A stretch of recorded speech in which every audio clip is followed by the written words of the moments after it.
In today's video, I'm going to teach you how to edit contacts in Mailchimp. First, go ahead and log into your Mailchimp account in your web browser. Once you're logged in, take a look at the menu on the left-hand side of the screen. In that left panel, you'll see an option called Audience.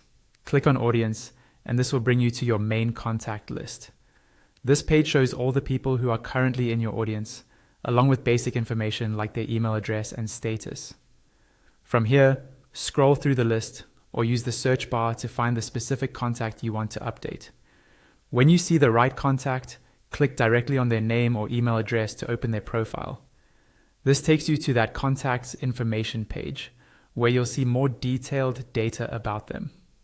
On this page, look again to the left side, where different sections of the contact's profile are listed. One of these sections is called Contact Information. Just to the right of that label, you'll see an Edit button. Click the Edit button and a pop-up window will appear on your screen. This pop-up is where you'll be able to adjust the details for this person. Inside the pop-up, you can now make your changes. Mailchimp lets you edit several fields for each contact.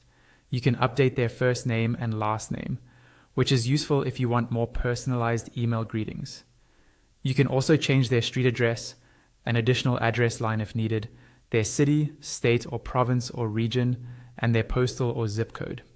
Make sure that the country is set correctly as well, especially if you're dealing with international contacts. You also have the option to edit the contact's phone number, their birthday, and their company name.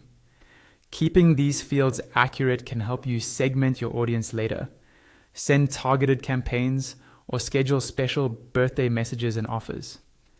Take a moment to double check all the information you've entered. When you're happy with your updates, look to the bottom right corner of the pop-up and click the Save Changes button.